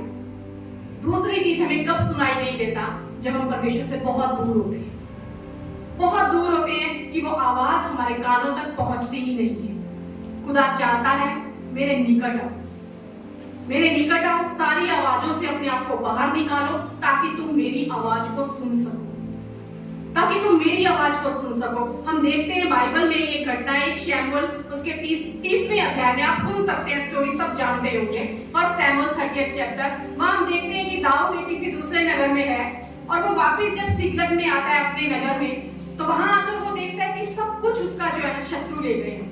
उसकी 2 पत्नियां हैं, उनको शत्रु ले गए, उनके सब जो पशु पक्षी हैं उनको ले गए शत्रु, सब कुछ लूट लिया। जितने लोग उसके साथ गए थे उनके भी बाल बच्चे बीवी सबको वो ले गए लूट कर। सब रोते हैं, बहुत रोते हैं, और फिर क्या होता है, जो उसके साथ के लोग होते हैं ना, वो दाऊद के ऊपर ही ब्लेम करने लगते हैं कि ये सब हमारे साथ क्यों हुआ। दाऊद क्या करता है, दाऊद एक राजा होने के बावजूद भी वो ये नहीं करता कि गुस्से में उठा और चलो अभी जाके उनको मारेंगे और हम उसको पकड़ लाएंगे, सब कुछ अपना वापस ले आएंगे। वचन में लिखा हुआ है, अगर हम वहां पढ़ते हैं, पहला शैमुएल 30वां अध्याय 6ठे वचन में वहां लिखा हुआ है, दाऊद परमेश्वर के निकट गया और उसने अपने परमेश्वर को स्मरण करके या बांधा। वो परमेश्वर के निकट गया और वहां जाकर क्या बोल रहा है परमेश्वर को, प्रभु बता क्या मैं उनका पीछा करूं, क्या मैं अपना सब कुछ वापस ले आऊंगा, मैं जाऊं या मैं ना जाऊं। कितनी बार हम अपने जीवन में ये निर्णय लेते हैं और हम प्रभु के पास जाकर कहते हैं प्रभु बता मैं क्या करूं। निर्णय हम लेते हैं, फिर हम बाद में प्रभु में ब्लेम देते हैं, प्रभु आपने कुछ किया नहीं। प्रभु कहते मेरे पास आया था पूछने, तूने तो मुझे बताया ही नहीं, तूने तो मुझसे पूछा ही नहीं, मेरी तो ये मर्जी नहीं थी। हमारे जीवन की गड़बड़ियों में ना हमारे ही निर्णय हैं जो हमने लिए हुए हैं। फिर हम बाद में कहते प्रभु अब तू सीधा कर, अब तू सही कर। तो प्रभु बोलता है भाई अभी भी एक चुनाव करना पड़ेगा, लौट कर आना पड़ेगा, फिर मेरी सुननी पड़ेगी। हम सुनने से भागते हैं, लेकिन प्रभु कहता है सुननी तो तुझे मेरी पड़ेगी। बहुत बार हम जानते हैं ये गलत है, ये सही है, फिर भी हम बीच में चलते रहते हैं, ना हम इधर मुड़ते हैं ना हम इधर मुड़ते हैं। जबकि परमेश्वर का वचन कहता है मेरा वचन तुम्हें रास्ता दिखाएगा, मेरा वचन जब तू दाएं या बाएं मुड़ने लगे ना वो तुझे बताएगा कौन सा मार्ग सही है, कहां तुझे चलना है। ये तुमसे दूर नहीं है। प्रभु कह रहा है ये वचन तुमसे दूर नहीं है, तुम्हारे मुंह में है, तुम्हारे हृदय में है, तुम्हारे हाथों में है। फिर भी हमारे निर्णय गलत होते हैं। पवित्र शास्त्र में हम एक ऐसी घटना देखते हैं, एक ऐसी स्त्री को देखते हैं जिसने एक निर्णय लिया। एक वचन मैं और पढ़ूंगी यहाँ पर, सबोपदेशक 5:6। ये अगर हम पढ़े ना, इसमें उतावली में लिया गया निर्णय जो है ना हमें क्या करता है। ये वचन हम पढ़ेंगे, सबोपदेशक 5वां अध्याय 6वां वचन। कोई वचन कहकर अपने आप को पाप में ना फंसाना। परमेश्वर का वचन कह रहे हैं कोई वचन कहकर अपने आप को पाप में ना फंसाना। परमेश्वर क्यों तेरा दूर बोल सुनकर अप्रसन्न हो। उतावली में बोला गया। हम सोचते हैं हमने तो उसको सुनाया, पर परमेश्वर सुन रहा है। यहाँ परमेश्वर क्या बोल रहे हैं, क्यों परमेश्वर क्यों तेरा बोल सुनकर अप्रसन्न हो और तेरे हाथ के कार्यों को नष्ट करे। पहले तो हम खुद को खराब कर रहे हैं, खुद की आशीषों को मिटा रहे हैं। परमेश्वर कह रहा है उतावली में अपने आप को कुछ भी ऐसे बोल के पाप में मत फंसा देना। हमारा बोलना कितना मायने रखता है।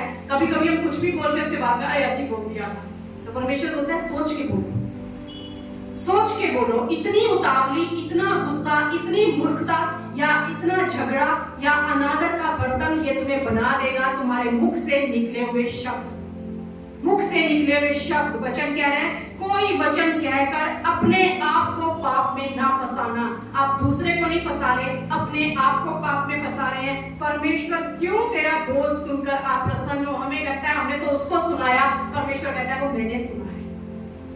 परमेश्वर कहता है वो मैंने सुना है और क्यों मैं तेरे हाथ के कामों को नष्ट करूं। इसलिए हमें अपने इस मुख पर, परमेश्वर का वचन इसीलिए कहता है हमारे मुख से निकलने वाले शब्दों में सामर्थ्य है। ये हमें मिटा भी सकती है, ये हमें बना भी सकती है। ये दूसरों के जीवन को भी बना सकती है और उनको भी मिटा सकती है, पर उससे पहले ये हमें बनाती और हमें मिटाती है। इसलिए खुदा कहता है इस पर कंट्रोल करो। जब निर्णय लो गुस्से में मत लो, उतावलेपन में मत लो, लेकिन मेरी सुनकर निर्णय लो। तीसरी चीज हम क्या देख रहे थे, सही आवाज जब हम नहीं सुन पाते, क्यों? क्योंकि हम बहुत शोर में हैं या हम बहुत दूर हैं। एक स्त्री के बारे में हम सब पढ़ते हैं, वो स्त्री की घटना हम देखते हैं यहोशू की पुस्तक। हम सब चलेंगे यहोशू की पुस्तक में, उसका 2वां अध्याय। यहाँ पर राहाब नाम की एक स्त्री है। संडे स्कूल में लास्ट संडे बच्चों ने सीखा इसके बारे में। राहाब कौन थी? दाऊद आया था उसकी वंशावली में।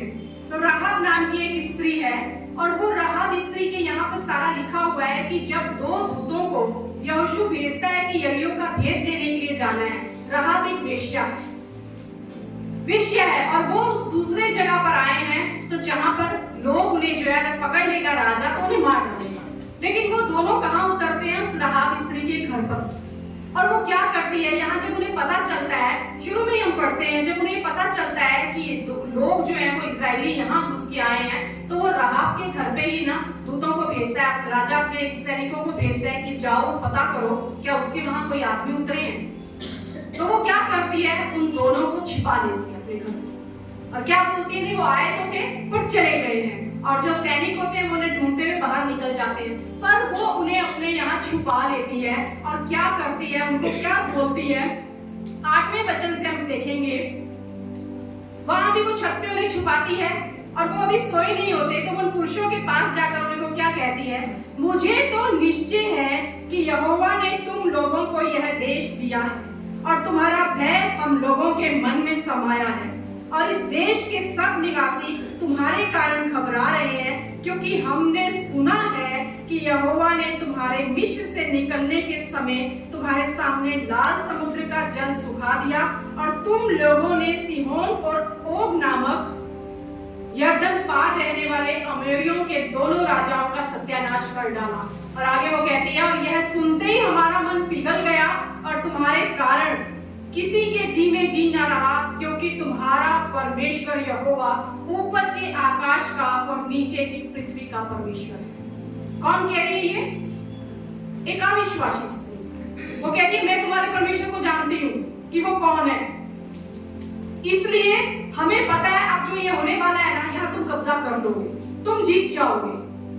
वो एक निर्णय ले रही है, जहां रह रही है उस राजा से नहीं डर रही कि ये मुझे खत्म करवा देगा, उसे कोई डर नहीं है उस वहां मर जाने का या सजा का, लेकिन वो क्या कह रही है, मैं तुम्हारे परमेश्वर को जानती हूँ। हम हमारे परमेश्वर को कितना जानते हैं? यही तो परमेश्वर चाहता है कि मुझ पर भरोसा रखो। जो प्रभु को नहीं जानती वो कह रही है, मैंने किससे सुने हैं, मैंने सुना है वो जो तुम्हारा परमेश्वर है ना, वो ऊपर के आकाश का और नीचे की पृथ्वी का परमेश्वर है। और परमेश्वर यही कह रहा है, मैं आकाश और पृथ्वी को साक्षी मानता हूं, तुम्हारे सामने साक्षी रखकर ये बात कह रहा हूं, जीवन को चुन लो। हम नहीं उस परमेश्वर की सामर्थ को कई बार समझ पाते, नहीं समझ पाते, नहीं जान पाते, और हम उससे इतनी दूर होते हैं कि अपने निर्णय खुद लेने लगते हैं। जो नहीं जानती थी परमेश्वर को, नहीं मानती थी, पर कहती है मैंने किससे सुने हैं, और हम डरते हैं, हम डरते हैं। वो कह रही है कि हम डर के कारण, वो क्या कह रही है, यहाँ पे लिखा है, तुम्हारे परमेश्वर का तुम्हारा भय हम लोगों के मन में समाया है। हम लोगों को तुम्हारे भय समा गया, तुम लोगों का। क्यों? क्योंकि तुम्हारे साथ एक परमेश्वर है। हम क्या कर रहे हैं? हम दूसरों से डर रहे हैं, जबकि हमारे साथ हमारा परमेश्वर है, जो ये कहता है कि जो इस संसार में है ना, उससे बड़ा वो है जो तुम्हारे अंदर है। फिर हमारे निर्णय क्यों गलत हो जाते हैं? फिर क्यों हमारे निर्णयों में डर आता है? फिर क्यों लोगों की चिंता आती है? फिर क्यों हमारे जीवन में भविष्य का डर आता है? यहाँ शत्रु भी आपसे डरेगा अगर हमारा निर्णय सही होगा। अगर हम उस परमेश्वर को खुद पहचानने लगेंगे ना, कोई ताकत नहीं है आपको आगे बढ़ने से रोक सके, कोई ताकत नहीं है जो आपके निर्णयों को सही ना साबित कर सके। ये हम हैं जो ऐसा चुनाव करके हमारे परमेश्वर को कहते हैं, बस प्रभु आगे मैं सब संभाल लूंगा। उसने क्या किया? वो कह रही मैं जानती हूँ तुम्हारा जो परमेश्वर है ना, वो कौन है। और इसमें एक बड़ी अच्छी बात है यहाँ जो सीखने को मिली, मुझे सीखने को मिली, वो क्या है कि उसके पास जब ये अवसर आया ना, उसने उस अवसर को जाने नहीं दिया। बार बार हमारे जीवन में डिसीजन लेने का समय आए, ऐसा हर बार नहीं होगा। वो समय कभी कभी शायद एक ही बार लाइफ में आए। परमेश्वर कहता है उस अवसर को बहुमूल्य जानो, तब वहां पर तुम अपनी मर्जी करके उस समय को गवा मत दो, पर इस समय को का अवसर का फायदा उठाओ, लाभ उठाओ। ना वो डरी, ना वो किसी से घबराई, लेकिन उसने उस अवसर को जाने भी नहीं दिया। उसने उस अवसर को जाने नहीं दिया। और इसी का अगर हम पढ़ते हैं ना, इस घटना में उस स्त्री हमें बहुत कुछ सिखाती है कि किस तरह परमेश्वर का वचन ना सिर्फ हम विश्वासियों के जीवन में, लेकिन अविश्वासियों के जीवन में, हम भी एक समय में अविश्वासी थे।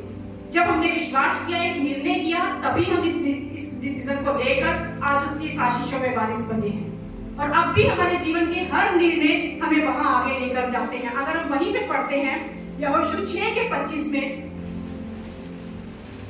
ये हमने दूसरे अध्याय में घटना पढ़ी। अब छठे अध्याय में हम देखें तो वहां क्या लिखा है। छठे अध्याय का 25वां वचन वहां लिखा है, यहोशू ने राहाब वेश्या और उसके पिता के घराने को वरन उसके सब लोगों को जीवित छोड़ दिया, और आज तक उसका वंश इस्राएलियों के बीच में रहता है, क्योंकि जो दूत यहोशू ने यरीहो का भेद देने को भेजे थे, उनको उसने छिपा रखा था। जोशुआ चैप्टर 6:25 वो कह रहे क्यों वो आज तक जीवित है, आज तक इजरायलियों के बीच में उनका वंश रहता है, आज तक रहता है। परमेश्वर का वचन यहाँ कह रहा है क्यों? क्योंकि उसने वो एक डिसीजन लिया था, क्योंकि उसने वो एक निर्णय लिया था। आपका आज का निर्णय आपके कल को संभालेगा, सिर्फ आपके नहीं, कईयों के कल को संभालेगा, सबसे पहले आपके वंश को संभालेगा। परमेश्वर कहता है चुन लो, चुन लो, ये मैंने तुम्हारे सामने रखा है। दाऊद के समान हमें उस खुदा से पूछने की जरूरत है, प्रभु तू बता मैं क्या करूं। भजन संहिता 32, साम्स 32 अगर हम निकालें, कोई पढ़े इस वचन को, साम्स 32 वर्स 8 and 9। मैं तुझे बुद्धि दूंगा और जिस मार्ग में तुझको चलना होगा उसमें मैं तेरी अगुवाई करूंगा। मैं तुझ पर कृपा दृष्टि रखूंगा और सम्मति दिया करूंगा। तुम घोड़े और खच्चर के समान ना बनो जो समझ नहीं रखते। उनकी उमंग लगाम और राज से रोकनी पड़ती है, नहीं तो वह तेरे वश में नहीं आए। परमेश्वर कह रहे हैं कि मैं तुम्हें बुद्धि दूंगा अगर मेरे निकट आओगे, फिर जिस मार्ग में तुम्हें चलना है ना उसमें मैं तुम्हारी अगुवाई करूंगा। मैं तुझ पर कृपा दृष्टि रखूंगा और सम्मति दूंगा, सलाह दूंगा तुम्हें। और आगे वचन क्या कहता है, घोड़े और खच्चर के समान ना बनो। क्यों? क्योंकि उन्हें नहीं पता लगता, अगर उन्हें छोड़ दो तो वो दौड़ते रहेंगे। और क्या लिखा है वचन, जो समझ नहीं रखते, यानी जब हम मूर्खों की तरह काम करते हैं ना तो परमेश्वर कह रहा है फिर एक लगाम लगानी पड़ती है। हमने सबने घोड़े को देखा होगा ना, एक लगाम, यहाँ लिखा है लगाम और रास, ब्रिडल एंड बिट, इंग्लिश में है ब्रिडल एंड बिट, मतलब उसके नाक में भी एक लगा होता है और पीछे पकड़ने के लिए भी एक होता है। तो फिर जब हम मूर्खों के समान कोई निर्णय लेंगे ना, फिर परमेश्वर लगाम लगाएगा, फिर खींचेगा हमें। फिर जब हमें खींचेगा तो दर्द तो होगा, फिर हम बोलते हैं क्यों दर्द हो रहा है प्रभु, क्योंकि ये लगाम लगाई है परमेश्वर ने हमारे गलत निर्णयों की वजह से। तो परमेश्वर कहता है मेरी सुनकर चलो, मेरे पास आओ, मैं तुम्हें बुद्धि दूंगा, जिस मार्ग में चलना होगा ना उसमें मैं तुम्हारी अगुवाई करूंगा। मैं बता रहा हूं, यहाँ टिक करो, जीवन को चुन लो। ऑप्शन मैं दे रहा हूं ना, केबीसी में बहुत हम देखते हैं, देखते होंगे सब लोग, ऑप्शन ही तो नहीं होते उनके पास, दूसरे होते हैं, सही ऑप्शन नहीं होता, फिर एक रखा होता है ना, एक कोई होगा जो बताने के लिए भी आता है आंसर, क्या बोलते हैं, एक्सपर्ट होता है। तो परमेश्वर कह रहा है मैं तुम्हारा एक्सपर्ट, मेरे पास आओ, मैं तुम्हें आंसर दूंगा, मैं तुम्हें बताऊंगा। एक तुम्हारे पास लाइफलाइन है, तुम्हारे पास लाइफलाइन है, हम पूछ सकते हैं, हमें जरूरत नहीं है डर के निर्णय लेने की, तू कोई बदनामी के डर से निर्णय लेने की, उतावली में निर्णय लेने की। लेकिन खुदा कहता है आओ मेरे पास, मैं तुम्हें बताऊंगा कैसे निर्णय लेना है। मैं तुम्हें लगाम नहीं लगाना चाहता, मैं तुम्हें पीछे खींचना नहीं चाहता, मैं तुम्हारे जीवन में रोड़े नहीं अटकाना चाहता ताकि तुम आगे तक जा ना सको, पर मैं चाहता हूं मेरी सुनो। आज हम खुदा से दुआ करें कि प्रभु मेरे निर्णय लेने की क्षमता को तू बढ़ा, इस क्षमता को बढ़ा प्रभु, क्योंकि बहुत सी आवाजें मेरे चारों ओर हैं, शायद मैं तेरे से बहुत दूर हूं, चाहे कोई मेरे शरीर में ऐसी अभी भी कमजोरियां हैं, मेरा गुस्सा मेरे ऊपर हावी होता है और मैं झट निर्णय ले लेता हूं, उतावलापन करता हूं, या प्रभु मैं आज भी समाज से डरता हूं, लोगों से डरता हूं, बदनामी के डर से डरता हूं। पर मैं चाहता हूं प्रभु आज मैं तेरे पास आना चाहता हूं और मैं चाहता हूं एक सही निर्णय ले सकूं, क्योंकि हम दो नाव में सवार होकर नहीं चल सकते। समुद्र में क्या है, परमेश्वर का वचन कह रहा है समुद्र की लहर के समान बहती है और उछलती है। हमें वो नहीं बनना कि हम डाउट पे चल रहे हैं, हमें पता ही नहीं है हमारा परमेश्वर कौन है। राहाब वेश्या जो परमेश्वर को नहीं पहचानती थी लेकिन किससे सुने थे, वो कहती है हम लोगों के अंदर तुम्हारा भय है क्योंकि तुम्हारे साथ एक परमेश्वर है। जब आप सही निर्णय लेंगे ना, आपको डरने की जरूरत नहीं है, लोगों के अंदर आपका भय रहेगा, लोग आपको कुछ कहने से पहले डरेंगे, ये परमेश्वर के लोग हैं। खुदा कहता है कुछ भी ऐसे अपने मुंह से कोई वचन निकाल के ना अपने आप को पाप में मत फंसा लेना, क्योंकि तुम्हारा परमेश्वर सुन रहा है और वो आप प्रसन्न होता है। हम देखते हैं हमें कौन देख रहा है, हमें कौन दिख रहा है, हम इन्हीं चीजों को लेकर चलते हैं, हमें कौन देख रहा है या हम किसको दिख रहे हैं। डिसीजन लेना है और ये सबसे अच्छा है, इसी को चुन लो। परमेश्वर कहता है उससे आगे क्या है मैं जानता हूँ, तुम नहीं जानते। हम हमारा आज देखते हैं, हमारा परमेश्वर हमारा फ्यूचर जानता है। और खुदा कहता है अपने निर्णय लेने की क्षमता को बढ़ाओ, मेरे पास आओ, ताकि जब तुम कोई निर्णय लो ना तो तुम्हारे अंदर कोई ऐसा ना हो कि कोई बांध में छेद हो जाए और लीकेज बहती रहे, इसीलिए हमारी आशीषें हम तक पहुंचती नहीं। परमेश्वर कहता है सारा कुछ मैंने तुम्हारे लिए रखा है, मैंने तुम्हारे सामने मेज बिछाई है, चुनाव तुम्हारा है, खाओगे या उठकर चले जाओगे। आशीषें आपकी हैं, उस खुदा ने सब कुछ कर दिया, लेकिन उसने आजाद भी किया है आपको एक निर्णय लेने के लिए, सब इच्छा उसने दी है। और वो कहता है मैं चाहता हूं मेरी सुनकर तुम चले, मेरी सुनकर चलो, मुझसे लिपटे रहो, मेरे पास आओ। वही हमारा जीवन का जल है, वही अनंत जीवन है। वो कहता है मैं तुम्हारा शाफी, तुम्हारा मुंजी, तुम्हारा रब्बुल नफास। कितने अद्भुत ये शब्द है। मुश्किल लगते हैं ना, लेकिन बहुत अद्भुत है। इनका मतलब कितना गहरा मतलब है। परमेश्वर कह रहा सब कुछ तो मैं हूं, डर किस चीज का, मुझ पर भरोसा रखो, हियाव के साथ अपने जीवन में निर्णय लो। और जब मैं तुम्हारे साथ हूं, मेरे पास आकर सुनोगे तो मैं तुम्हें सही राह दिखाऊंगा। मुझे कोई लगाम लगानी नहीं पड़ेगी तुम्हें तुम्हारे जीवन में कभी भी। आज हम खुदा से यही कहें, प्रभु मेरी क्षमता को बढ़ा। बहुत से ऐसे निर्णय होंगे जो आप नहीं ले पा रहे होंगे, हो सकता है आप मझधार में होंगे, करूं या ना करूं। परमेश्वर कहता है हियाव के साथ अपने खुदा पे भरोसा रखकर मेरी सुनकर तू निर्णय ले, तू और तेरा वंश सदा जीवित रहेगा, सदा जीवित रहेगा। और हम सब यही चाहते हैं, खुदा हम तेरी आशीषों में बने रहें, हमारे बच्चे बने रहें। और उसके लिए सुननी खुदा की पड़ेगी और वो आंसर भी देना है, जीवन को चुनना। कितने एक बार फिर तैयार है उस खुदा की महिमा गाने के लिए? हम सब, मैं तो बहुत उत्साहित हूँ। आइए एक बार फिर हम उस गीत को गाएंगे, मेरा यीशु मेरा यीशु। मेरा यीशु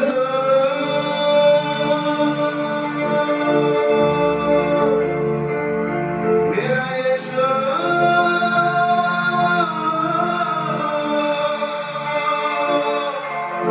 वो है आदि मेरा, मुंशी मेरा। मेरा यीशु यीशु मेरा यीशु यीशु मेरा यीशु यीशु मेरा यीशु यीशु वो है आदि मेरा, वो मुंशी मेरा।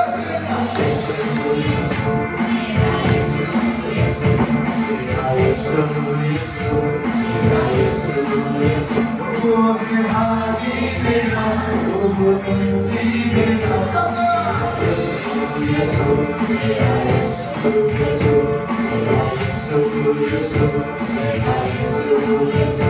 मेरी मुश्किल में वो मेरा मुश्किल खुशा, मेरी मुश्किल में वो मेरा मुश्किल खुशा, मुश्किल में वो मेरा मुश्किल खुशा, मेरी मुश्किल में वो मेरा मुश्किल खुशा। मेरे साथी मेरी मेरे दिल को शिफा, मेरे साथी मेरी मेरे दिल को शिफा। मेरा रब्बुल नफा, मेरा मुश्किल खुशा। मेरा यीशु यीशु मेरा यीशु यीशु मेरा यीशु यीशु मेरा यीशु यीशु। वो मेरी मुश्किल में वो मेरा मुश्किल खुशा है, मुश्किल में वो मेरा मुश्किल खुशा, मेरी मुश्किल में वो मेरा मुश्किल खुशा, मेरी शाफी मेरी मेरे दिल को शिफा, मेरे शाफी मेरी मेरे दिल को शिफा। मेरा रब्बुल नफा, मेरा मुश्किल खुशा। मेरा यीशु यीशु मेरा यीशु यीशु मेरा यीशु यीशु मेरा यीशु यीशु मेरा रब्बुल नफा, मेरा मुश्किल खुशा। यीशु यीशु मेरा यीशु यीशु मेरा यीशु यीशु। उसका छुआ नरम और मुलायम भी है, उसका छुआ नरम और मुलायम भी है। हाँ, उसका छुआ नरम और मुलायम भी है।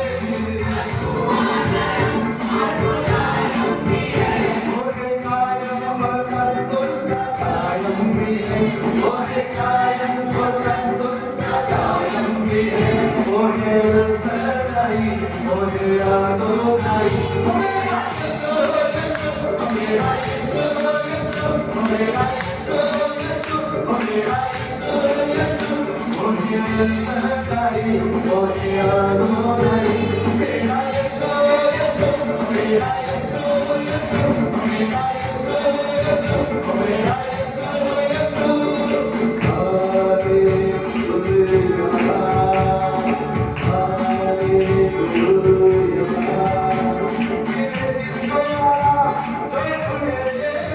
हालेलुया।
सबका आसरा। अब क्या बात? मेरा यीशु यीशु, मेरा यीशु यीशु, मेरा रब्बुल गफ्फार, मेरा मुश्किल कुशा, मेरा यीशु यीशु, मेरा यीशु यीशु। आखिरी बार उसका जुबान नरम और मुलायम भी है, उसका जुबान नरम और मुलायम भी है, वो है कायम और तख्त उसका कायम भी है, वो है कायम और तख्त उसका कायम भी है, वो है एल शद्दाई अदोनाई। मेरा यीशु यीशु, मेरा यीशु यीशु, मेरा यीशु यीशु, यीशु यीशु, वो है एल शद्दाई, वो है अदोनाई। मेरा यीशु, मेरा यीशु, मेरा यीशु,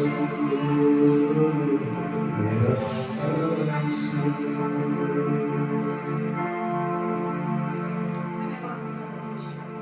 धन्यवाद देते हैं खुदा एक बार फिर से प्रभु। हम कहते हैं प्रभु तू मेरा है प्रभु जी, तू मेरा है खुदा यीशु, तू अदोनाई एल शद्दाई परमेश्वर, सदा हमारी अगुवाई करने को तैयार रहने वाले खुदा।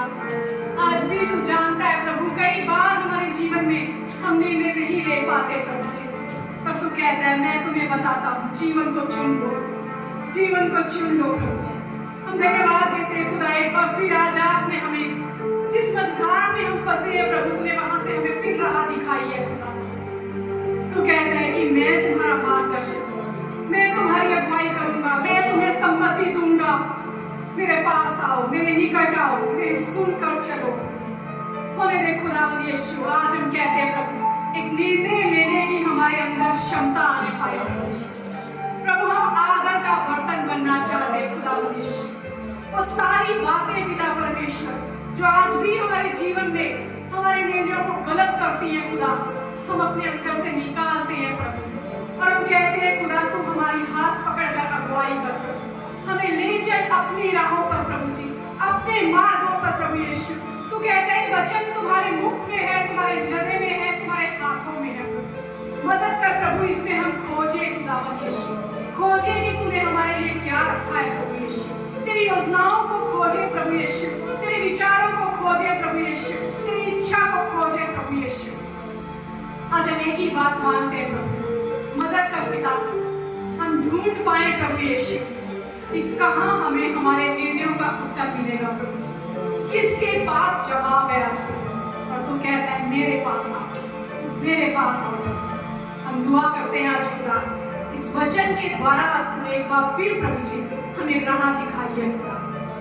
हो सकता है आज हम कहीं गलत जगह पर फंस गए हो प्रभु जी, लेकिन आप कहते हैं आओ मेरे पास, मैं फिर तुम्हें नई राह दिखाऊंगा। होने दे खुदा हमारा जीवन तेरे वचन के अनुसार जीने वाला हो सके। तू कहता है जीवन को चुन लो, तू और तेरा वंश सदा जीवित रहेगा। हम इस आशीष को आज चुन लेते हैं, हम भलाई को आज चुन लेते हैं, तेरे वचन को आज चुन लेते हैं प्रभु यीशु। प्रभु मरियम ने उत्तम भाग चुन लिया खुदा यीशु। आज हम कहते हैं खुदा हम उत्तम भाग चुनना चाहते हैं। आज हम चुनते हैं प्रभु यीशु उत्तम भाग को खुदा। आज हम देख कर नहीं चलते खुदा यीशु, पर आज हम विश्वास से चलते हैं खुदा यीशु, और हम आशा करते हुए चलते हैं प्रभु जी जो चीजें अनदेखी हैं वो भी हमें मिलने वाली है खुदा यीशु।